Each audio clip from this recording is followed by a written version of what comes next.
começar a nossa aula, então, vamos falar sobre.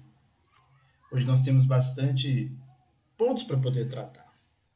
O primeiro deles, que nós vamos trabalhar, são os efeitos da decretação da falência, né? Os efeitos da falência, quando eu falo falência aqui, na verdade, decretação da falência, quanto à pessoa do falido. E ainda depois nós vamos falar sobre os efeitos quanto aos contratos do falido, né? E vamos também trabalhar com os efeitos quanto às obrigações assumidas pelo falido. Então, nós vamos trabalhar os efeitos da falência quanto à pessoa do falido, os efeitos da falência quanto aos contratos do falido, que, claro, está intimamente ligado a esses três tópicos. Eles são associados, eles estão intimamente ligados. Vou falar também sobre as obrigações assumidas pelo falido, os efeitos quanto às obrigações assumidas pelo falido. Depois, rever, refinar as ideias, verificar melhor com esses institutos que eu já tive a oportunidade de trabalhar com os senhores. Mas agora sim, aprofundar um pouco mais, nós não vamos esgotar, vamos dar continuidade ainda nas próximas aulas, ou na próxima aula, trabalhando com massa falida, classificação do crédito, os créditos extraconcursados. Isso aqui tudo nós já temos uma ideia muito boa, não é nada novo, a gente vai só reforçar essas ideias. E vamos começar a verificar, vamos começar a apurar o passivo e o ativo, porque nós temos que pagar os credores e encerrar a nossa falência, tá? Pode parecer que é muita, ou pode parecer que nós estamos aqui, ó, diante de vários textos, muita matéria, muita aula, mas não é nada disso, como dito, mais uma vez, é só o que nós estamos fazendo agora é concatenando as nossas ideias, refinando aqui todo o nosso aprendizado e reforçando, basicamente reforçando tudo aquilo que já foi aprendido, tudo aquilo que já foi falado ao longo de todo, né, o nosso curso, tá? E quando nós falamos aqui, ó, efeitos da falência quanto à pessoa do falido, veja, esse material tem 30 páginas. Tem 30 páginas de revisão, tá? Só para dar um exemplo aqui, ó, efeitos da falência quanto à pessoa do falido. E aqui no texto fica como uma revisão. Não é nada de novo, muito pelo contrário, é algo que nós já trabalhamos a exaustão. Veja, forma de exercício da atividade econômica e empresarial. Ora, já vimos a exaustão, é por meio de empresário individual ou por meio de uma pessoa jurídica, que tem que ser um empresário que vai ser o devedor. As nossas sociedades, SA, limitada, por exemplo, ou a pessoa jurídica Eireli. Nada de novo, né? Muito pelo contrário, é só uma revisão mesmo. Então, convido a realizar essa revisão posteriormente. Quem ainda tem dúvida, eu acho que fica aqui. Já falamos isso várias vezes, mas se ainda existir alguma dúvida quanto ao MEI, microempreendedor individual, empresário individual, fica aqui o convite, tá? Para poder fazer essa leitura, a Eireli, as formas também, justamente para que se tenha aí essa última oportunidade de trabalhar. Mas aí, olha, já passados 15 páginas, a primeira pergunta que se faz, quem é o falido? E aí nós vamos começar a reforçar essa ideia que eu já falei com vocês várias vezes, né? E aí nós vamos reforçar, porque na verdade o que eu quero, além do falido, que é muito simples, eu quero trabalhar com os efeitos da falência. Já trabalhei isso com vocês, mas quero reforçar isso.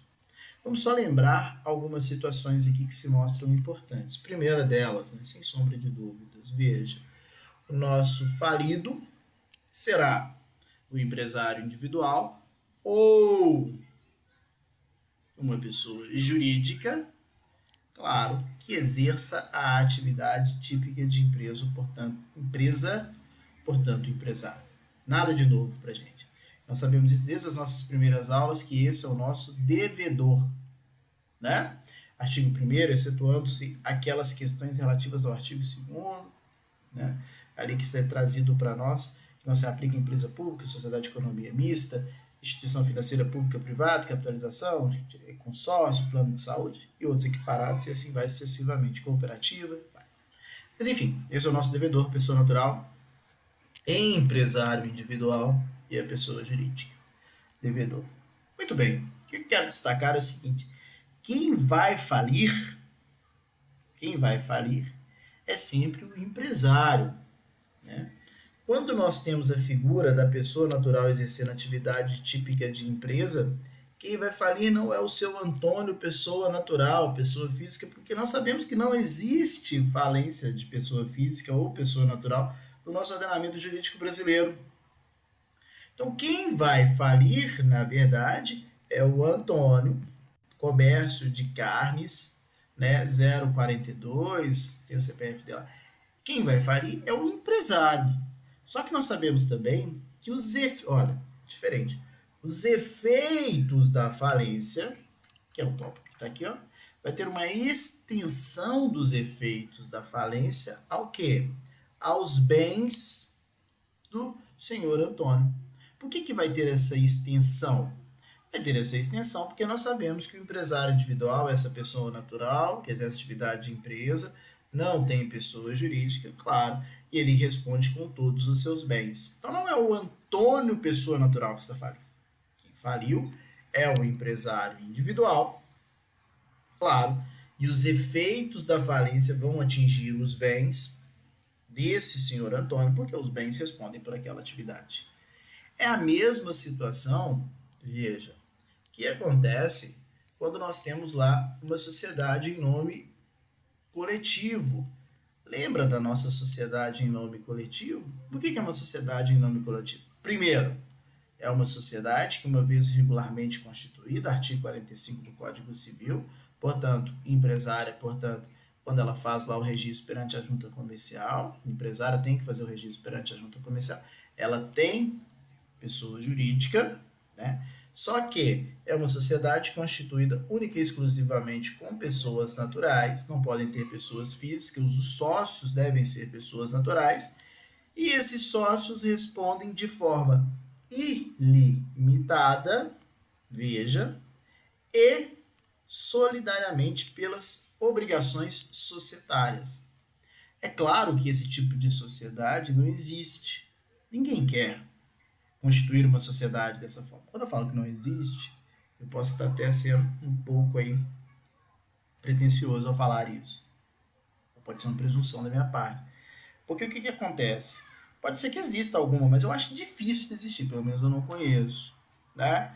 Uma sociedade em nome coletivo aí, essa sociedade que vai ter aí onde que os sócios vão responder. Porque nós temos sociedades em que os sócios não respondem. Nós estamos... Opa, aí ficou demais, né? Nós temos, por exemplo, aqui a sociedade limitada, nós temos a sociedade anônima, que uma vez regularmente constituídas, exemplo aqui a sociedade limitada, integralizado o capital social, né? Esses sócios não respondem com o seu patrimônio pessoal, a não ser que exista motivos para o abuso do direito da personalidade, como, por exemplo, a desconsideração da personalidade jurídica no nosso Código Civil, lá no artigo 50 do Código Civil, abuso da desconsideração da pessoa, abuso de personalidade, que daí seja desconsideração da personalidade jurídica, ou haja uma fraude, ou haja uma simulação, ou haja um defeito na constituição daquela sociedade, ou a sociedade que não foi registrada não tem pessoa jurídica, enfim, mas regra geral, o sócio não responde. Lembrando também, né, já falei para vocês isso, mas só reforçando, a sociedade limitada hoje ela pode ser unipessoal. O artigo 1052 do Código Civil nos diz que sociedade limitada pode ter apenas um único sócio que fez, que decretou, sem sombra de dúvidas, né, a morte aí da Irene. Por que eu estou te contando tudo isso? Estou trazendo tudo isso porque os efeitos, veja só, os efeitos da falência podem estender aos sócios de uma sociedade. Imaginemos ali a nossa sociedade em nome coletivo, aquela em que os sócios respondem de forma ilimitada. Né? E os sócios devem ser todos pessoas naturais, pessoas físicas. Né? Eu não gosto de utilizar a palavra pessoas físicas, pessoas naturais. Nesse tipo de sociedade, sociedade em nome coletivo, veja, quem que vai falir? Olha, quem vai falir é a sociedade em nome coletivo. Quem vai falir é a sociedade em nome coletivo. Os efeitos da falência vão repercutir nos bens vão repercutir no patrimônio dos sócios, né? Isso quer dizer que os sócios vão falir? Não, o sócio não vai falir. O que vai ter o efeito? Quem vai falir? Quem vai falir é a pessoa jurídica, claro. Em uma sociedade anônima, acionista, sócio acionista, quem que vai falir? A sociedade. Vai atingir os bens particulares dos sócios? Não. A regra é não. Se for uma sociedade anônima de capital fechado, e se existir o abuso do direito da personalidade, como por exemplo lá o Código Civil autoriza no artigo 50, se existir uma desconsideração da personalidade jurídica, os sócios podem vir a ser responsabilizados? Podem, desde que tenha desconsideração da personalidade jurídica. É a mesma situação que se aplica a uma sociedade limitada. Nós temos uma sociedade limitada aqui, portanto, houve a falência, lembrando que ela é personificada, tem pessoa jurídica, toda regular, quem vai falir é a sociedade. Os sócios vão falir?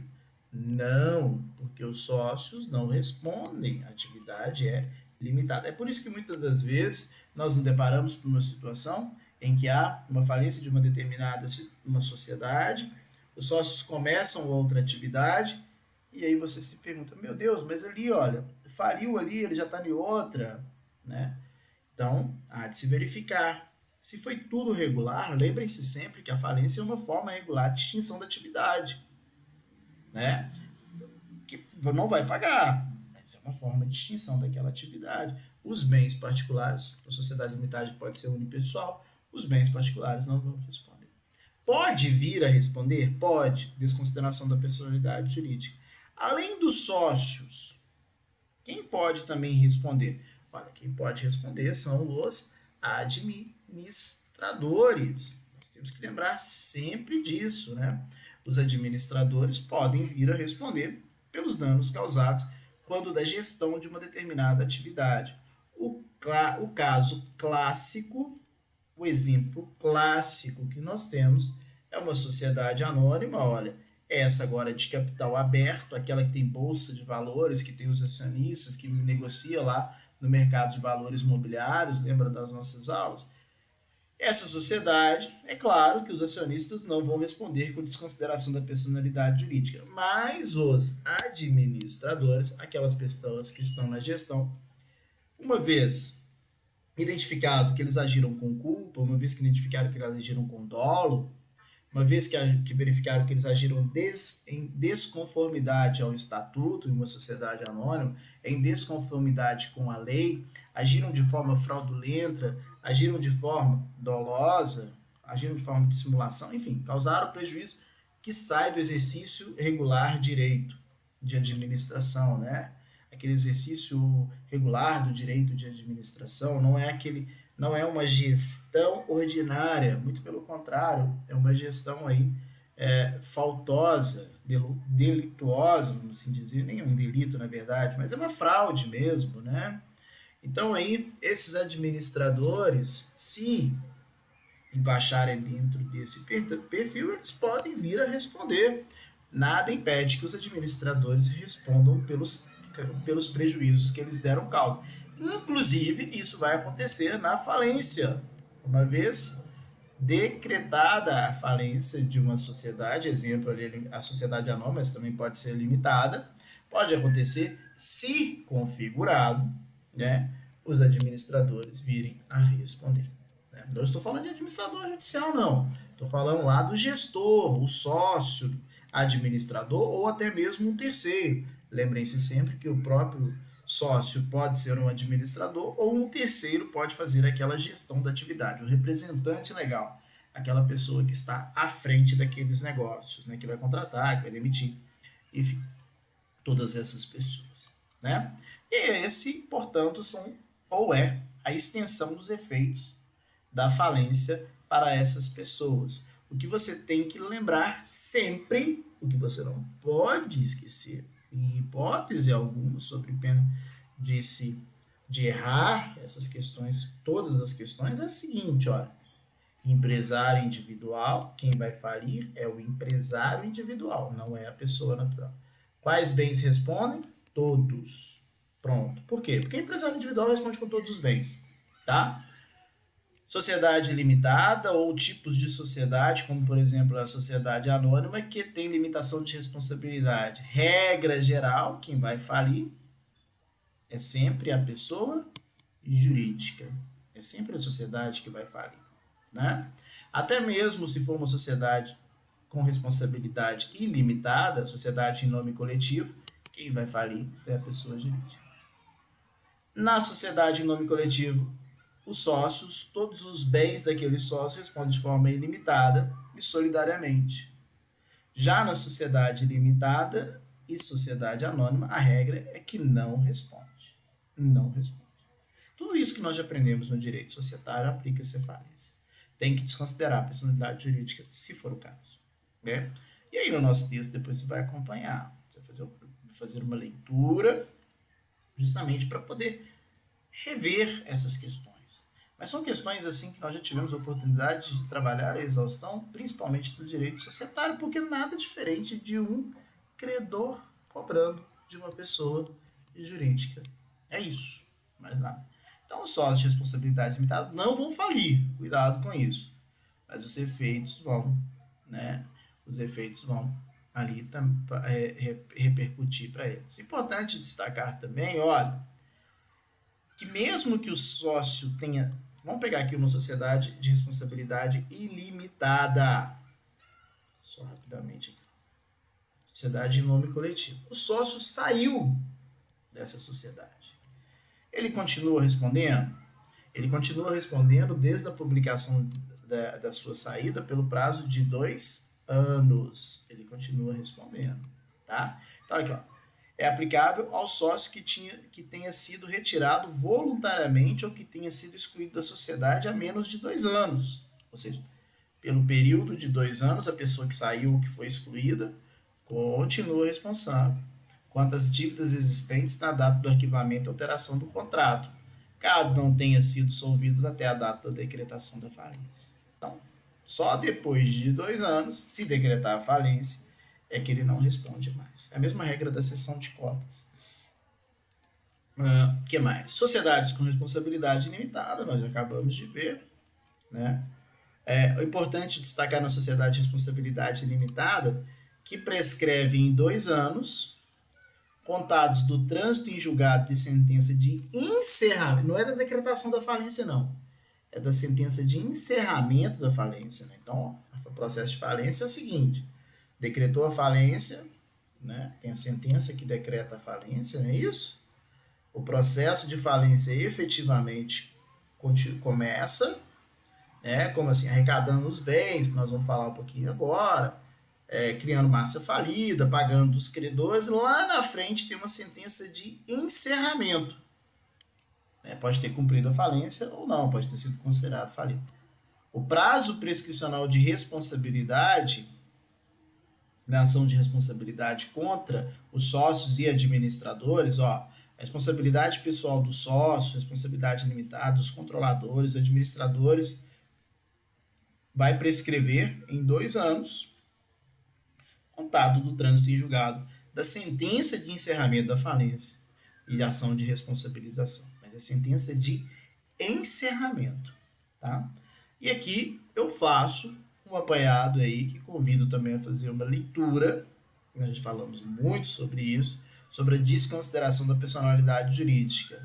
Tratando aqui da desconsideração da personalidade jurídica de forma objetiva, que é aquela do Código de Defesa do Consumidor, que é aquela lá da Justiça do Trabalho, da legislação de crimes ambientais, né? Essa que, uma vez aconteceu o fato, vai ter a desconsideração da personalidade jurídica objetiva, portanto, e tem também a desconsideração da personalidade jurídica subjetiva, que é a mais comum, aquela que exige o abuso do direito de personalidade, que está lá preconizado no nosso artigo, né, 50 do Código Civil. Então, Lei 10.406, nós pegamos aqui o nosso Código Civil, artigo muito comum, que já estudamos há muito tempo, né?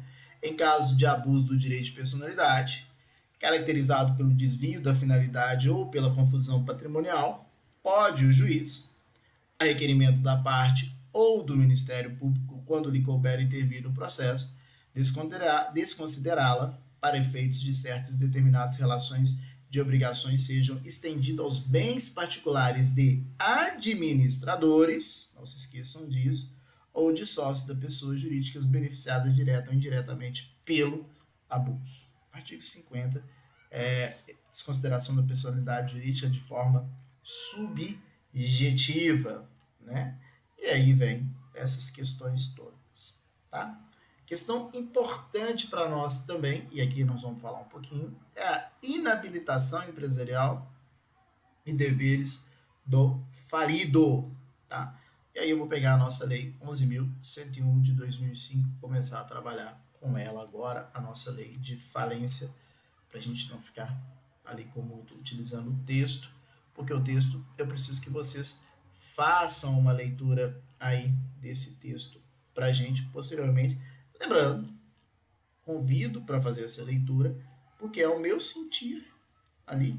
Tem uma revisão que serve para quem ainda tem alguma dúvida sobre essas questões de pessoa jurídica, desconsideração da personalidade jurídica, a própria pessoa jurídica, quem pode falir, quem não pode falir, né? Nós temos ali, a gente vai ficar bem mais fácil eu pegar isso aqui para achar o meu artigo que eu quero aqui. Ali nós temos a informação, que eu esqueci o artigo, nós temos ali, pronto, 102 mesmo. Nós temos várias informações relativas, eu acho que é importante a leitura aqui, porque nós temos várias informações relativas a essa parte fundamental aí que nós temos que entender bem, mas eu tenho certeza que todo mundo já está craque nisso, né? Muito bem, vamos falar sobre inabilitação empresarial e deveres do falido. Nós temos que lembrar sempre que a falência ela deve ser decretada, sim. Não existe falência de fato. A falência é um estado de direito que requer, que exige uma decretação por meio de sentença, né? Decretada a falência, portanto, o pedido de falência anterior, os requisitos devem estar sempre ok. Decretada, então, a falência, o devedor, pessoa natural ou o devedor, pessoa jurídica, ele vai perder a livre disposição dos seus bens.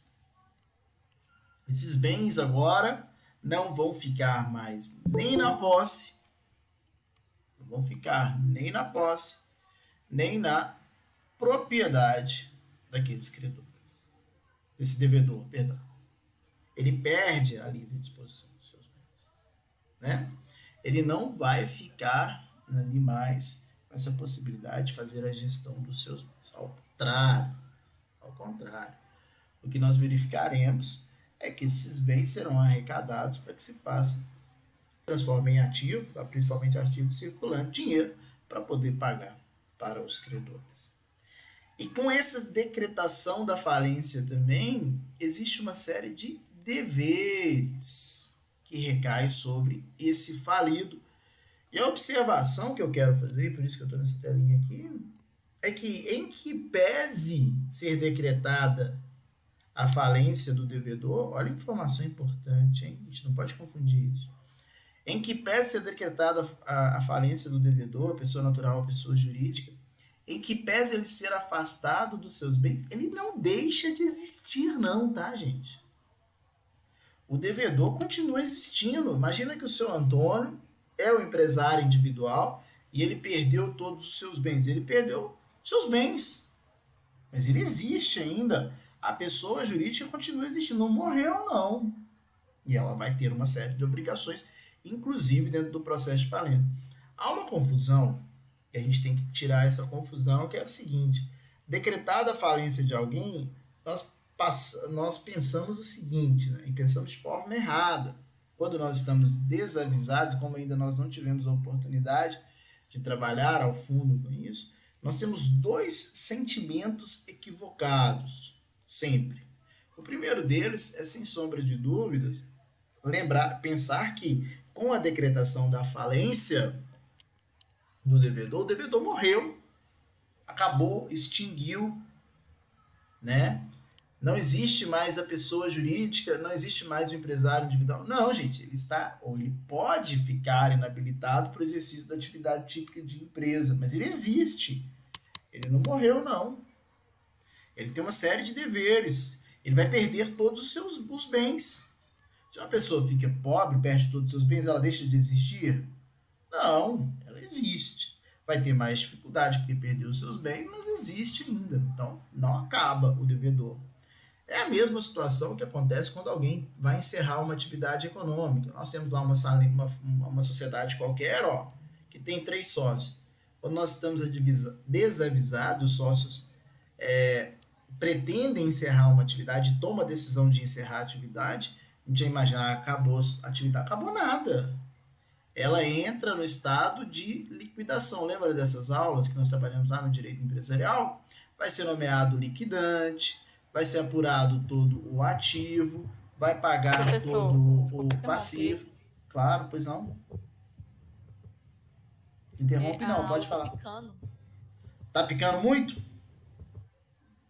Para todos? Isso.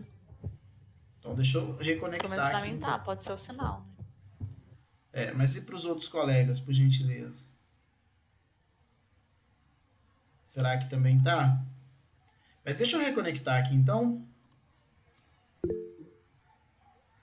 Para Amanda tá normal. Tenta sair aí, É, pode ser minha Janaína. internet. Tenta sair, por favor, Tá e bom. entrar. Por gentileza. Que aí qualquer coisa eu saio e entro também, tá? Beleza. Então, só dando continuando aqui, gente, ó. Então, quando nós falamos em liquidação, o que nós temos? Ativo menos passivo. E aí nós vamos encontrar o líquido, o patrimônio líquido. Depois de pagar todos os credores e aquele patrimônio líquido devolver para os sócios, e aí fazer a baixa, né, lá no órgão onde está registrado a pessoa jurídica, junta comercial ou no cartório de registro de pessoas jurídicas, aí é que nós temos o encerramento da atividade. Aí é que nós vamos ter o encerramento da atividade. É aí que nós vamos ter o encerramento da pessoa jurídica. Mas em todo esse processo de liquidação, a pessoa jurídica continua. Eu quero destacar bem isso, observação, ó, em se tratando de falência, em todo o processo de falência, né? A pessoa jurídica vai continuar, o empresário individual vai continuar existindo. O que pode acontecer com ele é que ele vai ficar inabilitado. E aí, nós vamos falar sobre essa inabilitação aqui agora. Ó, vou pegar aqui a nossa lei 11.000. Veja, o falido não morreu, não. O que acontece? O falido fica inabilitado para exercer qualquer atividade empresarial a partir da decretação da falência até a sentença que extingue as suas obrigações, respeitado o disposto no parágrafo 1º, artigo 181 dessa lei. Né? O artigo 1º, parágrafo 1º do artigo 188, vamos lá, nele, que nós vamos ver agora, 181, né, desculpa. Artigo 181. Os efeitos que se trata esse artigo não são automáticos. Devem ser motivadamente declarados na sentença. Então, veja, os efeitos de inabilitação do falido, eles não são automáticos na sentença e devem ser declarados, devem ser motivadamente declarados na sentença. E vão perdurar ainda 5 anos após a extinção da punibilidade, contudo, cessar antes pela reabilitação penal. O que eu quero dizer é que o falido pode tornar-se inabilitado para exercer qualquer atividade empresarial, desde que motivadamente motivadamente em sentença, o juiz estabeleça esse prazo. Fim do período de inabilitação, falido pode requerer ao juiz da falência que proceda a respectiva anotação em seu registro, voltando, deixando de ser falido, está habilitado a exercer atividade típica de empresa. Lembrem-se sempre, né? Não houve a morte do falido. Olha aqui, desde a decretação da falência ou do sequestro, o devedor falido perde o direito de administrar os seus bens e deles dispor. Ele perdeu os bens, ele não perdeu a vida, não. O falido poderá, contudo, olha, ele pode fiscalizar a administração, requerer as providências necessárias para a conservação dos direitos dos bens arrecadados, intervir no processo da massa falida ou parte interessada, requerendo o que for direito e interpondo recursos cabíveis. O falido devedor continua ainda. Quais são os deveres? E aí nós já vamos passar para a aula relativa à massa falida e créditos e arrecadação. Quais são os deveres do falido? O falido tem o dever: assinar nos autos, desde que intimado da decisão, termo de comparecimento com a indicação de nome, nacionalidade, estado civil, endereço completo e declarar para constar do referido termo diretamente ao administrador de local a hora designada, os prazos não superior a 15 dias após a decretação da falência. O seguinte: ele tem que informar as causas determinantes da sua falência. Tratando de sociedade, o nome e endereço dos sócios, acionistas, controladores e administradores, porque eles podem responder, apresentando inclusive o contrato, o estatuto social e o registro. Nome do contador encarregado pela escrituração dos livros. Os mandatos que porventura tenha outorgado, as procurações que tenha passado. Os bens imóveis e imóveis que não se encontram no estabelecimento. Se faz parte de outras sociedades. Suas contas bancárias, aplicações, títulos, cobrança, processo e andamento que for do ano. Deve entregar ao administrador judicial os livros obrigatórios. Inclusive, o artigo 178 dessa mesma lei nos diz que deixar de entregar os livros, de fazer escrituração contábil, é um crime.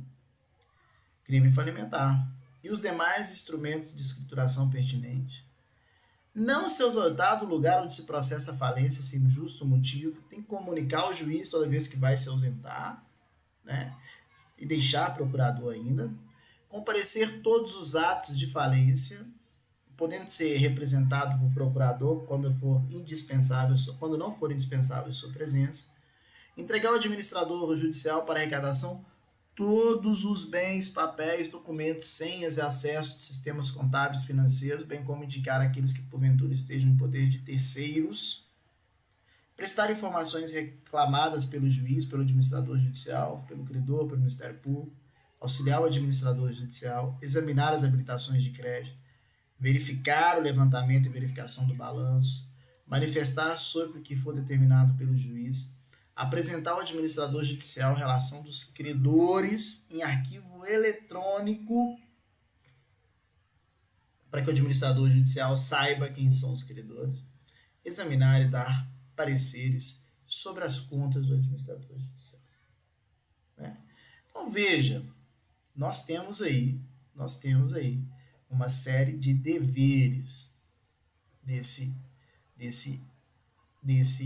falido, que mais uma vez coloca a observação que não morreu, continua existindo. Se você pensava dessa forma, mude aí esse pensamento, né? Dando continuidade, então, e aí, já vou passar aqui para outros, tá? Já vou passar aqui, ó. Vou trabalhar com os mesmos temas. Vou trabalhar com massa falida, classificação de créditos, créditos extraconcursais e vou falar um pouquinho aqui a apuração do passivo e do ativo. Tá? Verificar quais são os débitos ali, portanto. Depois eu volto aqui nos efeitos da falência, os contratos do falido e nos efeitos da falência quanto às obrigações assumidas por falido. Mas eu quero passar primeiro aqui por essas partes. Tá? Acompanhe aqui comigo, por gentileza. Ó, algo simples para a gente, que nós já estamos acostumados, já estamos bem habituados com isso. Nós sabemos que a falência é um Estado de Direito, então tem que ter uma sentença. O juiz tem que decretar a falência por meio de uma sentença. A sentença, então, existe a decretação. O credor, por exemplo, pede a falência do devedor, ampla defesa, contraditório, os requisitos estão todos presentes, não foi suficiente para obstar ali o pedido de falência, o juiz decreta a falência. Um dos atos que nós vimos lá no artigo 99 que tem que estar presente da sentença, uma das situações clássicas e que é uma das principais é a nomeação do administrador judicial. Na sentença de falência, se nomeia o administrador judicial. Né? E por que eu estou falando e resgatando essa ideia de administrador judicial aqui? Para que nós possamos verificar qual que é uma das principais funções do administrador judicial. Tá? Principais funções. Ele vai ser nomeado como administrador judicial. Né? E aí ele vai poder tomar posse ou não. Se ele não quiser, ele não toma posse. Se ele quiser, ele toma posse, vai assinar o termo de posse. Mas na sentença que decreta a falência, além dos vários efeitos estabelecidos, um deles é a nomeação do administrador judicial, aquele auxiliar do juiz tão importante. E aí eu estou trabalhando isso porque olha o que diz o nosso artigo 108. Ato contínuo assinatura do termo de compromisso, o administrador judicial efetuará a arrecadação dos bens. Olha, quando é decretada a falência, o que acontece com o devedor? Ele continua existindo, ele não morre. Tanto pessoa jurídica quanto pessoa natural. Mas é destacado desse devedor, o que é destacado desse devedor? Os seus bens. Nós acabamos de ver isso. Esse devedor não fica na livre disposição mais dos seus bens, não tem nem a posse nem a propriedade mais daqueles bens. Por quê? Porque ver. E nós vimos que é um dever desse devedor, devedor não, é uma obrigação desse devedor, inclusive, entregar os bens para quem? Para o administrador judicial. Né?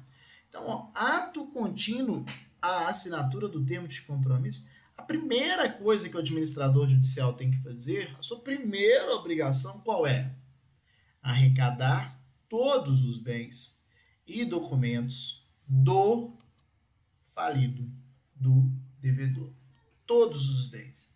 E ainda deverá fazer a avaliação dos bens, separadamente ou em bloco. Se ele não tiver condições para poder realizar a avaliação desses bens, ele pode contratar, desde que esteja autorizado pelo juízo, um profissional para lhe auxiliar. Não há problema algum com essa situação. Né? E também ele vai deixar esses bens, ó, né? Vai fazer a avaliação desses bens no local que se encontra, requerendo ao juiz para esses fins as medidas que forem necessárias. Ele pode pedir a contratação de um avaliador ou ele mesmo pode avaliar esses bens. Os bens arrecadados vai ficar sob a guarda do administrador judicial ou pessoa por ele escolhida, sob responsabilidade do administrador judicial, podendo o falido ou qualquer um dos representantes ser nomeado como depositário desses bens. Mas a responsabilidade é do administrador judicial. O falido poderá acompanhar a arrecadação e avaliação. Ele não morreu, ele continua atuando. Ele pode arrecadar. Inclusive, ele pode falar, esse bem não é meu não, esse bem não é da atividade econômica, esse carro é alugado. Você vai arrecadar um carro alugado? Né? Mas o administrador judicial, nós vamos ver que não está nem aí para isso, arrecada tudo que ele enxerga. O produto dos bens penhorados, ou por outra forma apreendidos, entrará para a massa, cumprindo ao juiz deprecar a requerimento do administrador judicial, as autoridades competentes, determinando a sua entrega. Né? Então, se tem bem penhorado, ou bem que qualquer outra forma for apreendido, entra para a massa falida. Não são arrecadados os bens absolutamente impenhoráveis. Ainda que haja avaliação em bloco, o objeto de garantia real será também avaliado separadamente. O que acontece aqui então? O estabelecimento será lacrado sempre que houver recuo, risco para a execução da etapa da arrecadação para preservação dos bens, mas lembrando que também pode ter uma continuação provisória. O administrador judicial ele tem que fazer um auto de arrecadação listando todos os bens no inventário, né? Ele tem que listar todos os bens no inventário: dinheiro, papel, título, livros obrigatórios, bens da massa falida, bens e poderes de terceiro. Isso é responsabilidade do administrador judicial, fazer esse inventário. Inventário é listar todos aqueles bens que foram encontrados, inclusive, né, com a avaliação, tá? Mas o que eu quero te dizer, e aí eu já passo para a nossa parte aqui de massa falida, que é o seguinte, olha, quando o administrador faz essa arrecadação desses bens, vamos colocar aqui, ó, esse universo de bens arrecadados pelo o administrador, nós estamos diante da criação da chamada massa falida, né? E que é, então, essa massa falida? Esse conjunto de bens. Mas quando nós falamos em massa falida, esse conjunto de bens, nós temos que analisar por dois ângulos. Nós temos a chamada massa falida objetiva e nós temos a chamada massa falida subjetiva. Nós temos, então, a massa falida objetiva e nós temos a massa falida subjetiva. O que é essa massa falida objetiva? A massa falida de objetiva é o conjunto de bens. É esse conjunto de bens. Só que nós temos que entender que esse conjunto de bens, todos os bens do falido ali, eles podem ser titulados de direitos, né? E contra eles também podem recair obrigações. Esse conjunto de bens, tá? Essa massa falida objetiva, então, esse conjunto de bens, pode ser titular de direito e contra ela também pode recair uma série de obrigações. E para salvaguardar os seus direitos, ou para, né, o cumprimento das obrigações, nasce aqui, ó, a nossa massa falida subjetiva, que é, né, a possibilidade de exercer os direitos, por exemplo, exercer os direitos que recaem, ou os direitos, perdão, que possuem aqueles bens, né? Vou te dar um exemplo para poder melhorar o entendimento. Imagina esse seguinte exemplo aqui, você vai entender massa falida subjetiva tranquilamente, que é subjetivamente a possibilidade de exercício de direitos, tá? Veja, imagina a seguinte situação: existe uma dívida do senhor Antônio. Não, eu vou colocar o nome de Beto, perdão. Beto, olha, Beto é devedor do senhor Antônio a quantia de 50 mil reais. Tá? Então, Beto deve para o seu Antônio a quantia de 50 mil reais. Que vai vencer no dia o quê? 25/7. Acontece que o senhor Antônio é um empresário. E no dia 7/6 foi decretada a falência do senhor Antônio. Então, aqui, ó. O senhor Antônio, então, teve a falência decretada no dia 7/6. O que vai acontecer, que nós já vimos? O senhor Antônio não tem a livre disponibilidade de seus bens. O senhor Antônio não morre, não, mas ele faliu. Tá? O senhor Antônio era um empresário individual, né? Lembrando que era o senhor Antônio, comércio de carnes. Ele era empresário individual. O Beto é devedor do senhor Antônio, comércio de carnes, do empresário individual, não é do senhor Antônio, pessoa natural. Enfim, no dia 7/6 é decretada a falência. O que aconteceu aqui? Olha, veja. Quem faliu foi o empresário individual, o devedor. Com a falência desse devedor, surge o quê? A massa falida. Massa falida objetiva, que é o conjunto de bens. Só que, imagina o seguinte, aconteceu a falência, chegou no dia, a falência aconteceu no dia 7/6. Lá no dia 25/7, já estava falido. Chegou agora o dia 26/7, né? No dia 25/7, o Beto não realizou o pagamento dos R$ 50.000 que ele devia ali para o seu Antônio, né? Que é o Antônio Comércio de Carnes. No dia 26/7, quem que vai executar o Beto que está devendo? Afinal de contas, existem R$ 50.000, R$ 50.000 esses que, uma vez pagos pelo Beto, vai incorporar o quê? Aos bens daquela massa falida objetiva. Então a pergunta que se faz é: quem é que vai executar? Quem é que vai executar o Beto? Quem vai cobrar o Beto relativo aos R$ 50.000? É o seu Antônio? Não. O seu Antônio faliu. Ele está inabilitado para exercer atividade de empresa. Quem vai executar vai ser o quê? A massa falida, né? A massa falida subjetiva, que vai exercer um direito. Só que essa massa falida vai ser representada por quem?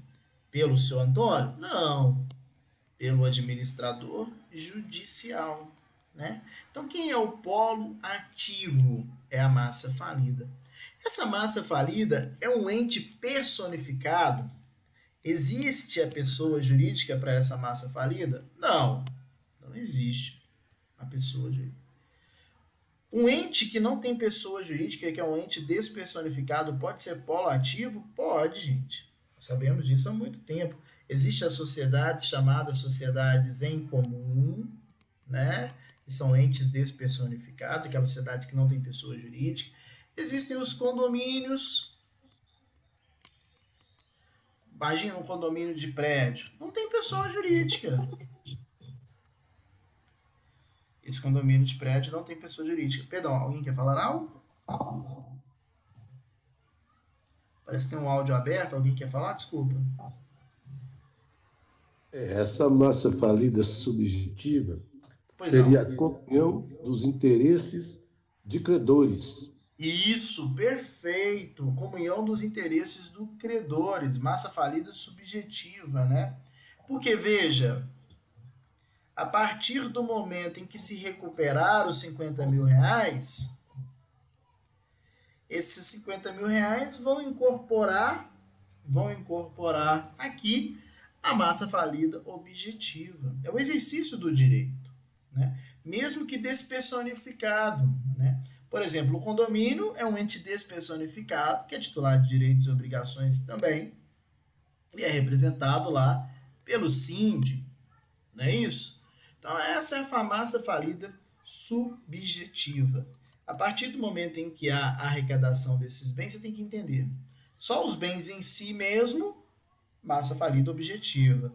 A comunhão de interesse dos credores, aquilo que os credores, a melhor forma de atender os interesses daqueles credores para poder crescer, vamos assim dizer, a massa falida objetiva, aumentar essa massa e poder pagar o maior número de credores, é a massa falida subjetiva, que é titular de direitos e contra ela recai obrigações. Ela pode ser, inclusive, polo ativo de um processo ou polo passivo de um processo também, né? A massa falida pode atuar em juízo representada pelo administrador judicial. Beleza? Esse é um ponto importante que nós não podemos esquecer, tá? Quando nós falamos em massa falida, nós estamos, na verdade, arrecadando todos os bens, né? Identificando qual é o ativo. Opa, apertei errado aqui, perdão.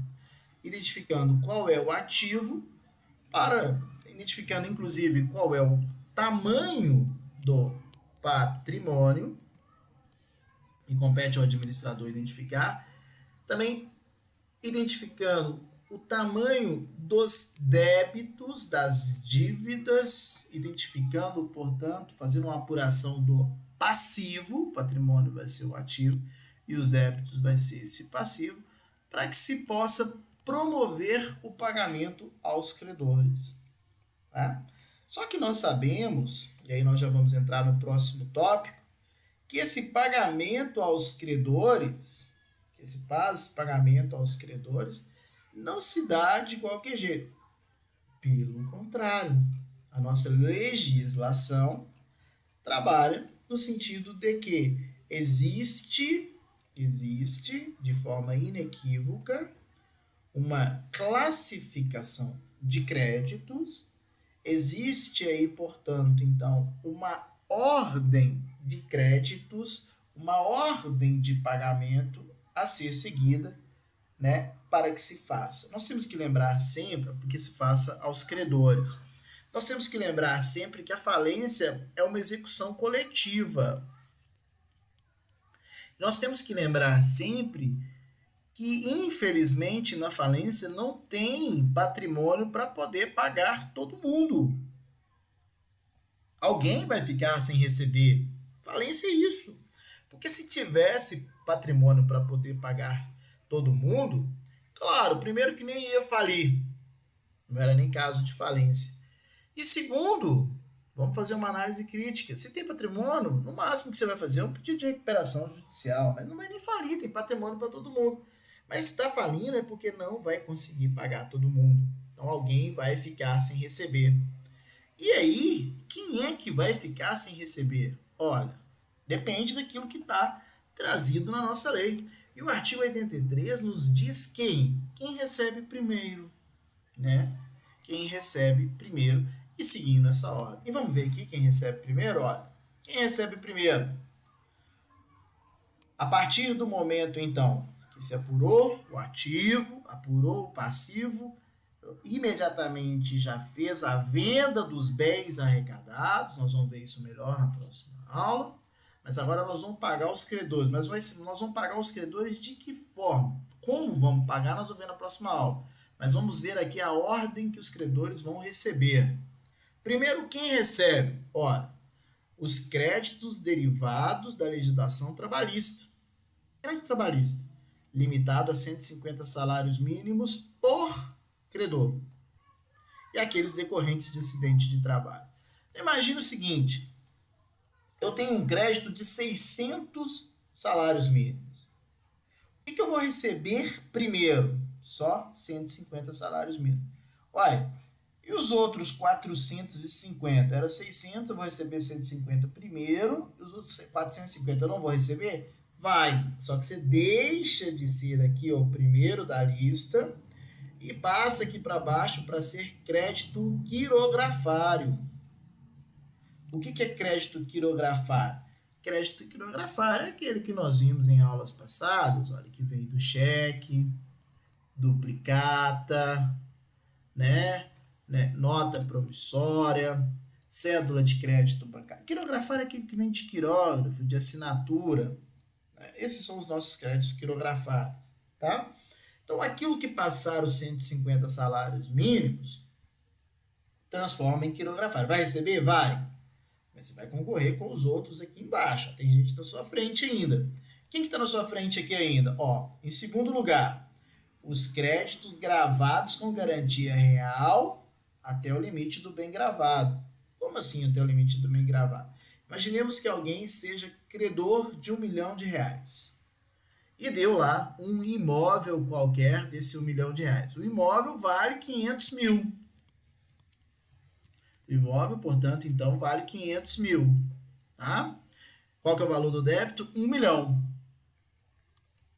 Quanto que vai receber aqui? Até o limite do bem. Quanto que vale o bem ali? O imóvel que foi dado em garantia real? 500 mil. E os outros 500 mil? A mesma coisa. Aquilo que passar do valor do bem, desce e vem e torna-se o quê? Crédito quirografário. Então, aquilo que passar vira crédito quirografário. Isso está trazido aqui embaixo, tá? Depois você vai dar uma lida no artigo e tá aqui, ó. Para fins do disposto dos créditos não cedidos, não. Tá aqui, ó. ah, cuja contratação, para fins do inciso segundo desse artigo, será considerado como bem objeto real, só havendo alienação em bloco. Tá aqui para cima um pouquinho, depois a gente vai chegar lá, senão eu vou ficar perdendo tempo aqui na leitura aqui, mas você vai fazer uma leitura aí com calma e vai verificar que passa aí. Tá? Vamos chegar lá. Outra questão importante aqui pra gente, peço perdão que eu esqueci o número do parágrafo, senão a gente vai ficar lendo o tempo todo aqui, não tem necessidade. Então, aquilo que passar do garantia real vai virar quirografário. Quem que recebe em terceiro lugar? Os créditos tributários. Aí nós vamos ter que fazer uma ressalva só para você lembrar, né? Sempre. Quando nós falamos aqui em falência, é diferente na recuperação judicial. Lá na recuperação judicial, os créditos tributários não faziam parte. Na recuperação judicial, os créditos não fazem parte. Na falência, o fisco vai concorrer com os demais credores. Então, o fisco vai receber em terceiro lugar, independente da sua natureza e tempo, exceto os créditos extraconcursais e as multas tributárias. Então, recebe em terceiro lugar.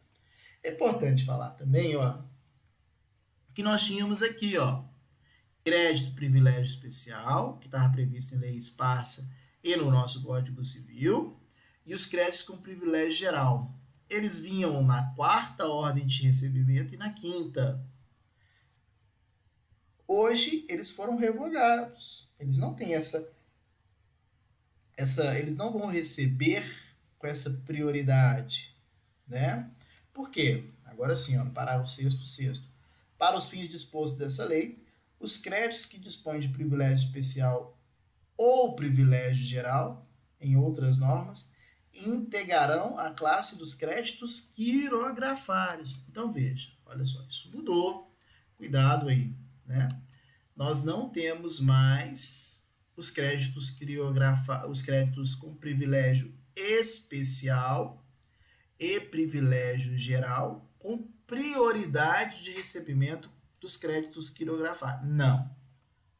Agora está escrito o que para nós? Olha, os créditos de privilégio especial e privilégio geral vão receber conjuntamente com os créditos quirografados, que são aqueles previstos nos demais incisos desses artigos, os saldos de créditos não cobertos, enfim.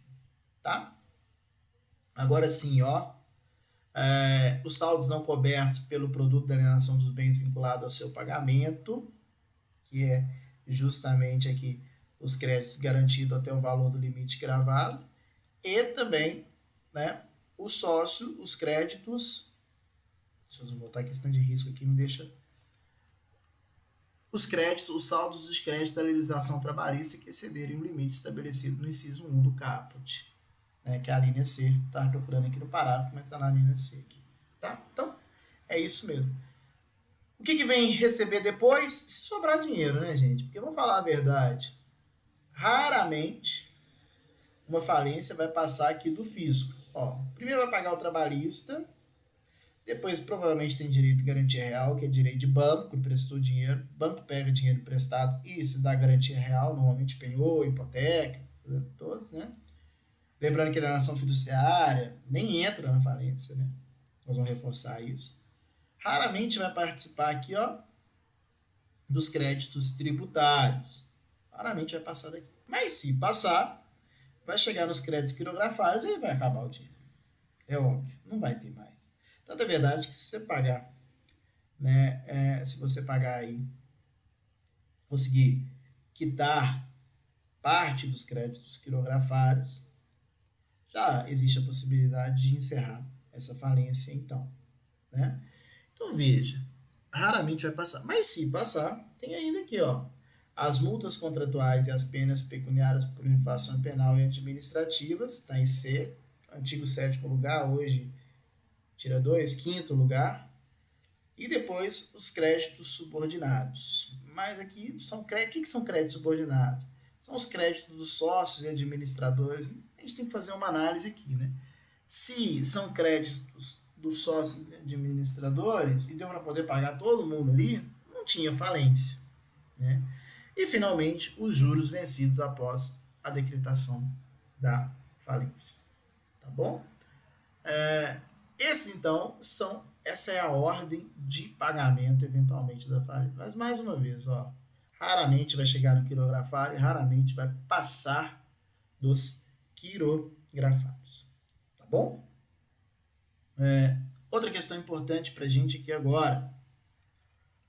Será que essas pessoas definidas no artigo 83 são as que realmente recebem primeiro? Ou seja, será que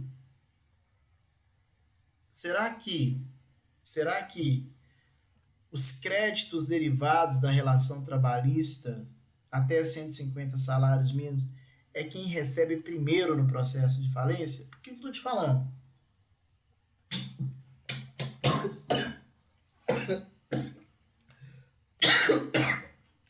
Desculpa aí. Perdão, engasguei. Beber água e falar ao mesmo tempo. Desculpa, engasguei.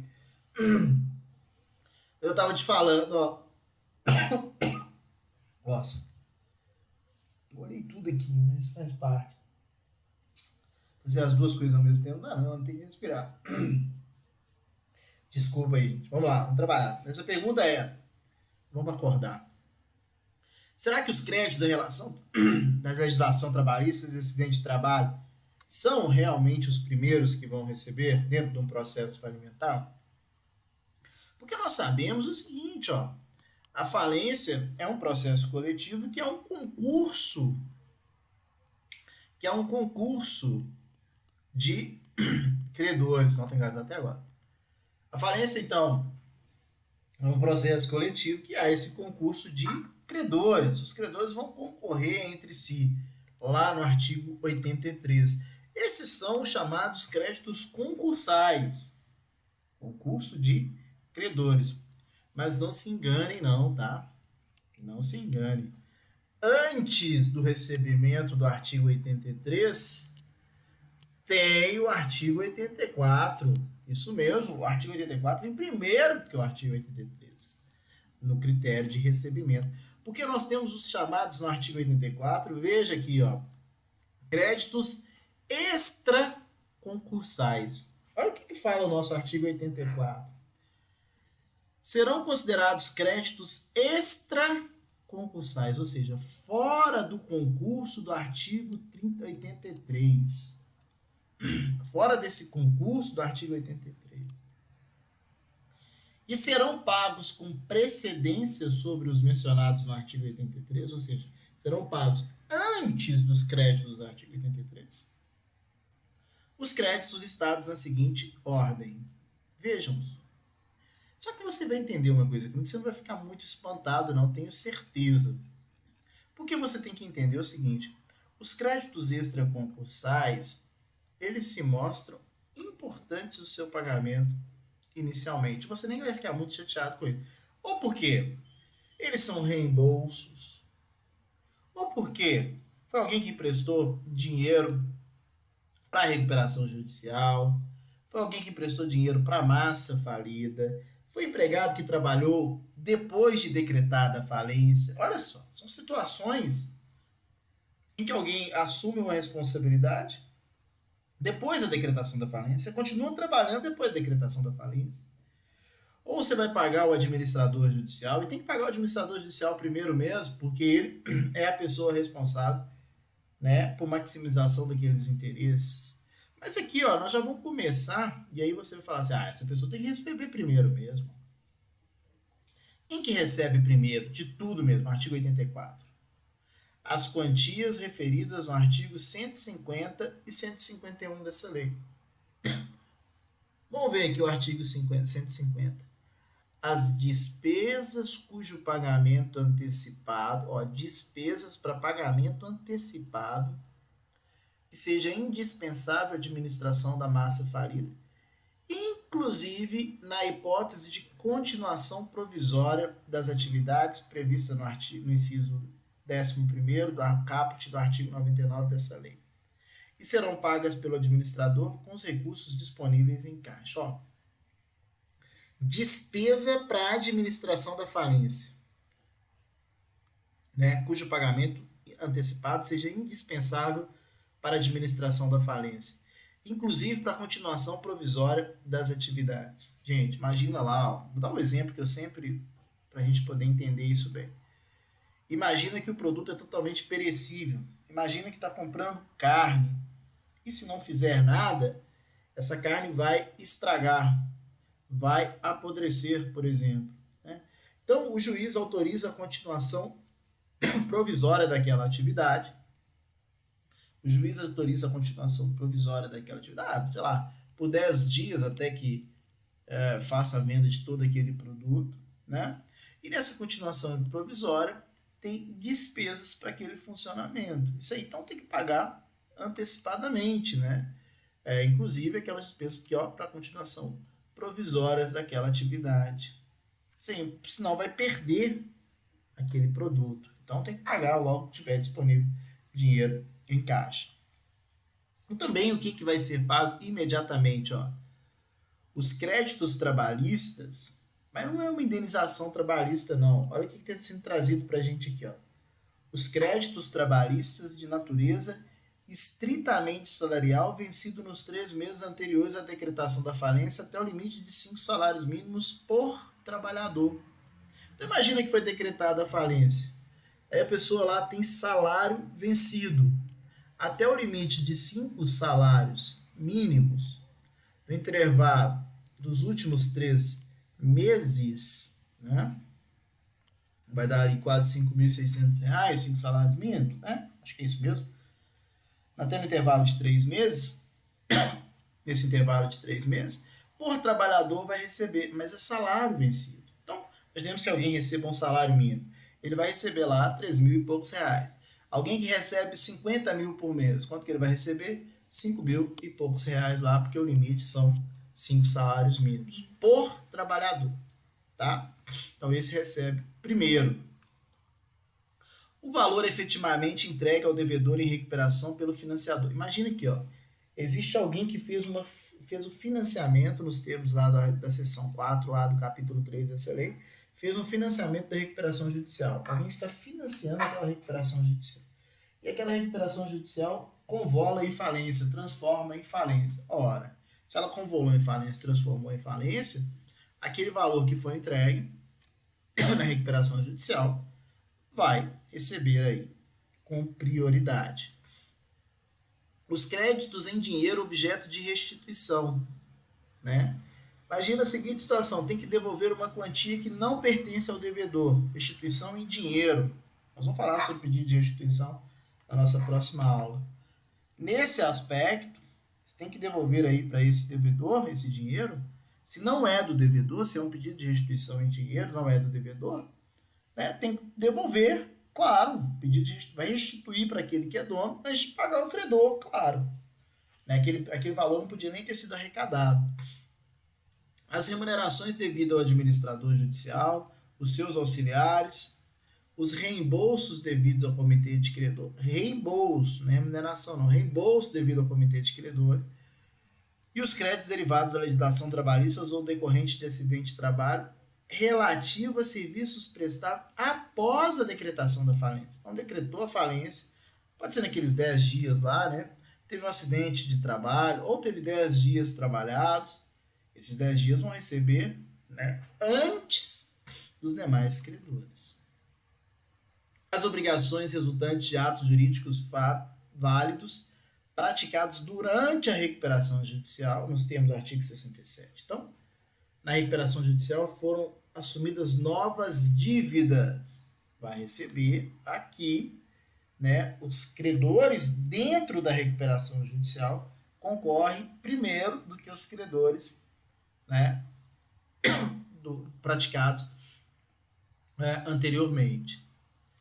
O que mais? Olha, as quantias fornecidas à massa pelos credores, alguém que prestou dinheiro para a massa falida, as despesas com arrecadação, quanto que gastou para arrecadar os bens, para guardar os bens, para transformar aqueles bens em dinheiro para poder pagar o credor, né? A forma de distribuição do produto e os custos do processo de falência. Tem que pagar isso antes. Afinal de contas, para arrecadar os bens, para guardar os bens, para vender os bens, para administrar aqueles bens, tem custo. As custas judiciais relativas às ações e execuções em que a massa falida tenha sido vencida. Lembre aqui, massa falida subjetiva, né? A massa falida pode ter ações em que ela é autora ou ela é ré. Se ela perdeu, tem custas às execuções e deve pagar. Os tributos relativos a fatos geradores ocorridos após a decretação da falência, respeitada a ordem estabelecida no artigo 83 dessa lei. Né? Ou seja, se deu continuidade após a decretação da falência, se houve uma continuidade da atividade econômica, se ela funcionou por 10 dias, por exemplo, claro que isso é exceção e tem que ser autorizada pelo juízo, de forma provisória, inclusive, esses 10 dias aí, com certeza teve fato gerador, com certeza aí teve tributos e devem ser pagos. Né? E aí vem as despesas referidas, serão pagas pelo administrador, com descaso em caixa. O disposto nesse artigo não afasta a hipótese do artigo 122. Então, esses são os créditos extraconcursais. Depois de pagos os créditos extraconcursais, aí é que nós passamos para os créditos concursais que estão aqui no artigo 83. Por isso que eu afirmo que é difícil uma falência passar dos créditos tributários, que sem dúvida é o maior credor, e se passar, não vai passar dos créditos quirografários. Tranquilo? Né? Afinal de contas, se pagar aí 25% dos créditos quirografários, extingue aí essa falência. Tá bom? Né? Dando continuidade, então, eu falei sobre os créditos quirografários, créditos extraconcursais, já estou partindo para o encerramento, tá? Peço perdão aí se estou extrapolando. Ainda não extrapolei, não, mas daqui a pouquinho eu vou extrapolar, vai dar tempo certinho aqui para a gente poder trabalhar, tá? Então, só mais um pouquinho. Veja, o que eu preciso aqui? Eu preciso de trabalhar com os senhores os efeitos da falência quanto aos contratos do falido e os efeitos da falência quanto às obrigações assumidas pelo falido. Tá tudo aqui no nosso texto, depois você vai ler de forma criteriosa, você vai fazer uma leitura com calma, mas eu quero utilizar aqui, ó, desse esqueminha, deixa eu só localizar ele aqui, que está num infográfico desses daqui, é esse aqui, deixa eu ver aqui, talvez se é o mesmo, está melhor um pouquinho, está um pouco desfocado, peço perdão aí, porque está aqui no texto, né? Eu vou pedir para você depois olhar aí no seu PDF, olhar no sistema faculdade, você vai conseguir verificar isso melhor. Aqui está ruim para ler, mas você vai lendo aqui comigo e a gente vai entender. Veja, esse esquema traz aqui para nós, esse esquema é bom, porque ele traz para nós aqui os efeitos da falência. Tá? E aí, peraí que eu não posso usar meu dedo aqui agora não. E os efeitos da falência, então, nós vamos analisar aqui por outros aspectos. O primeiro deles, olha, em relação, né, vamos lá, primeiro aqui, ó, em relação à pessoa do devedor. E nós já falamos sobre em relação à pessoa do devedor, foi o início da nossa aula, mas nós vamos aqui refinar as nossas ideias. Nós vamos melhorar esse entendimento aqui, tá? Então, deixa eu ver aqui. Em relação à pessoa do devedor, tá? Nós vimos, ó, falência dos sócios de responsabilidade ilimitada. Os sócios não vão falir, só lembrando disso. O que vai falir é a pessoa jurídica, né? Eventual responsabilidade. E os bens, é claro que os bens aqui do sócio de responsabilidade ilimitada, os bens, né, os efeitos da falência vão estender a esses bens. Apuração de eventual responsabilidade pessoal dos sócios de responsabilidade limitada e os administradores. A ação prescreve em 2 anos, nós vimos isso lá atrás, contados do encerramento da falência, da sentença de encerramento da falência, não é da decretação da falência, tá? Quando há falência, há inabilitação empresarial. Fiz até questão de destacar para vocês que não temos a morte do devedor, não é isso. O que existe é uma inabilitação empresarial. O devedor inabilitado perde o direito de administração dos seus bens e da disponibilidade sobre eles. E os bens vão formar a chamada massa falida objetiva. Foi isso que nós vimos. O devedor não pode ser ausentado do lugar da falência sem autorização do juiz. E tem que deixar ainda alguém que seja responsável. Ele tem que comparecer em todos os atos da falência. Ele perde o direito ao sigilo da correspondência e o livre exercício da profissão de empresário daquele devedor. Ele está inabilitado. E, claro, ele deve colaborar com a administração da falência. São todos deveres dessa devedor, né? Obrigações do devedor. Agora veja, em relação aos bens do devedor, tudo intimamente ligado com o que nós trabalhamos. Os bens do devedor vão formar o conjunto de bens, vão fazer a formação da chamada massa falida objetiva, que nós teremos a arrecadação de todos os bens do devedor, exceto os bens absolutamente impenhoráveis. Isso que nós já sabemos lá do nosso Código Civil, bens absolutamente impenhoráveis ou bem de família. Em relação às obrigações do devedor. O que acontece? Quais são os efeitos da falência em relação às obrigações do devedor? Fica suspenso. Olha, isso aqui também é o óbvio ululante, né? Vamos assim dizer. Isso aqui não precisava nem estar na lei. É uma questão óbvia. Com a falência, mas tem que estar na lei porque tem sempre um espertinho. Com a falência, tem a suspensão do exercício do direito de retenção sobre os bens sujeitos à arrecadação. E também o direito de retirada ou recebimento de valores de cotas ou ações por parte dos sócios da sociedade falida. É claro, né? Olha só reforçando isso. Se nós estamos diante de uma situação de falência, e se existe uma sociedade, por exemplo, né? Imagina se é uma sociedade anônima ou limitada, os sócios podem receber os lucros e também perdem o direito de retenção. Por quê? Porque o falido, ele, em que pese ele continuar existindo, ele perde a livre disposição de quem? Dos seus bens, claro, né?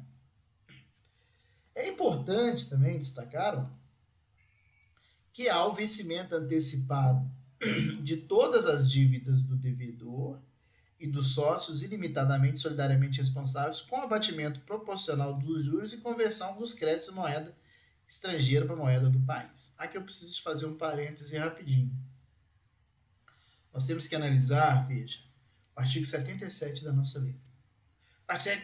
O artigo 77 fala o seguinte, ó, com a decretação da falência,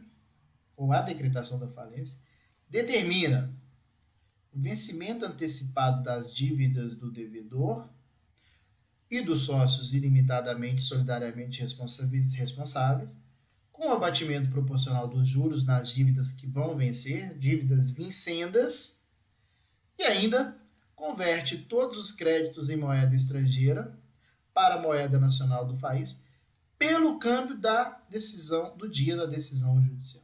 Isso aqui é muito fácil de entender. Entenda sempre o seguinte, ó, é o dia da sentença que decreta a falência. Entenda que a sentença que decreta a falência, entenda que ela é o dia do pagamento. Acabou o problema.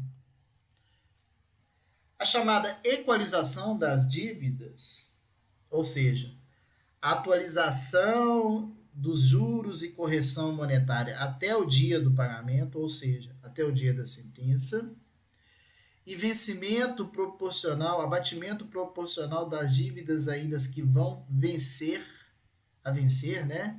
Dívidas vincendas, aqui é dívidas vencidas.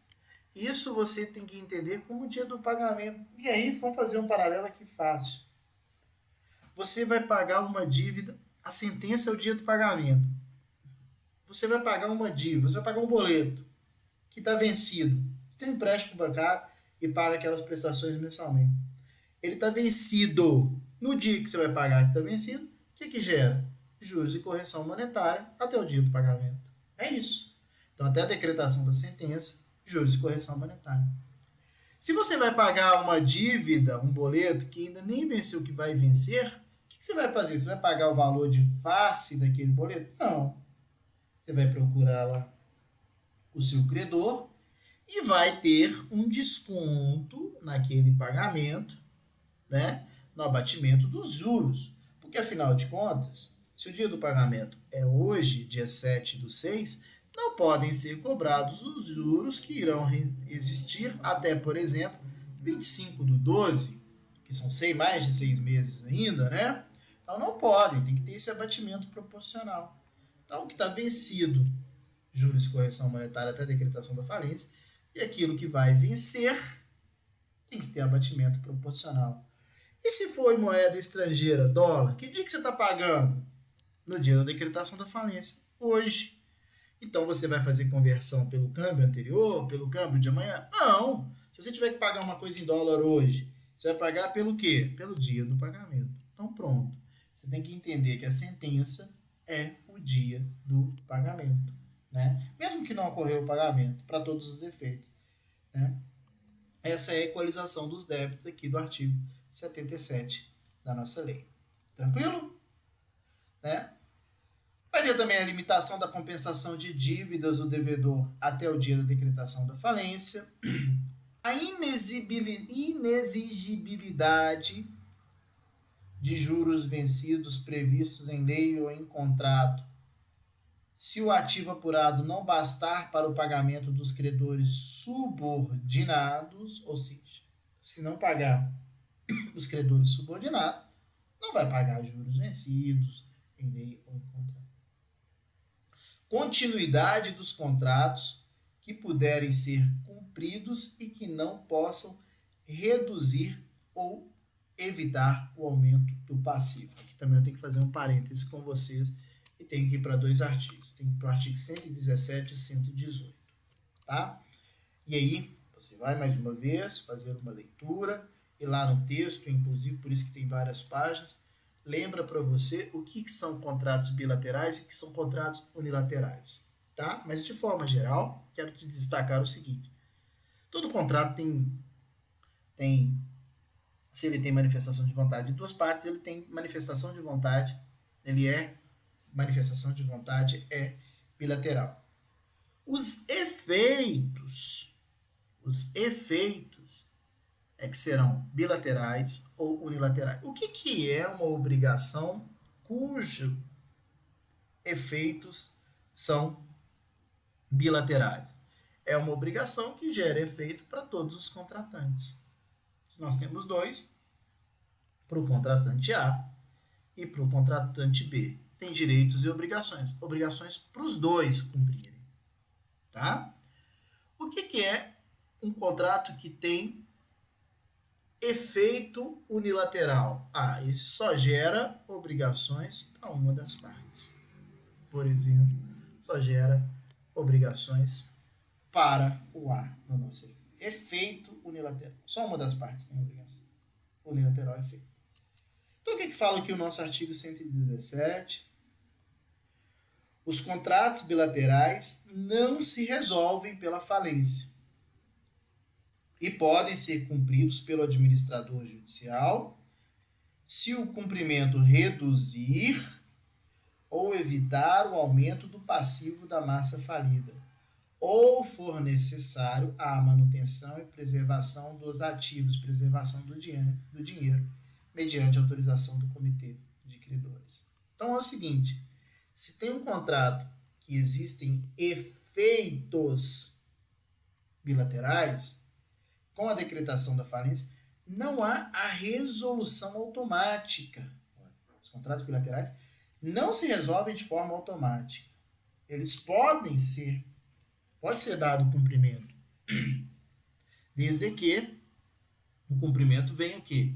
Reduzir ou evitar o aumento do passivo da massa falida, ou for necessário para manutenção da atividade e preservação dos ativos, tá? Então, é isso.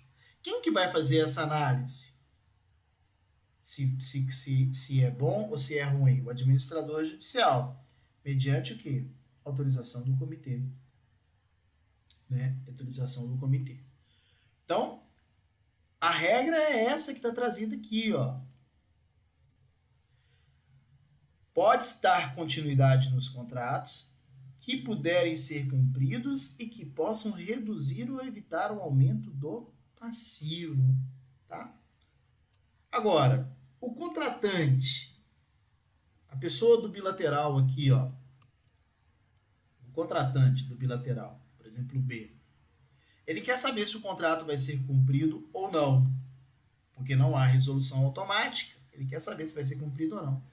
Então, o contratante pode interpelar, pode perguntar ao administrador judicial, no prazo de 90 dias contado da assinatura do termo da nomeação, o administrador judicial, né, tornou-se ali, assinou o termo de nomeação, tem o prazo de 90 dias para perguntar ao administrador, se vai cumprir ou não vai cumprir.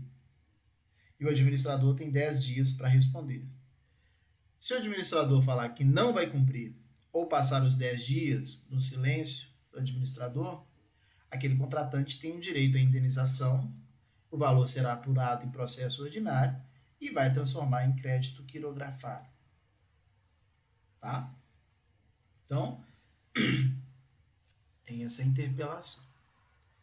O artigo 118 fala de contrato unilateral, que também traz para a gente, ó, o administrador judicial, mediante autorização do comitê também, poderá dar cumprimento a contrato unilateral se esse fato reduzir ou evitar aumento do passivo da massa falida, ou se for necessário a manutenção e preservação dos ativos, realizando o pagamento da prestação pela qual está obrigado.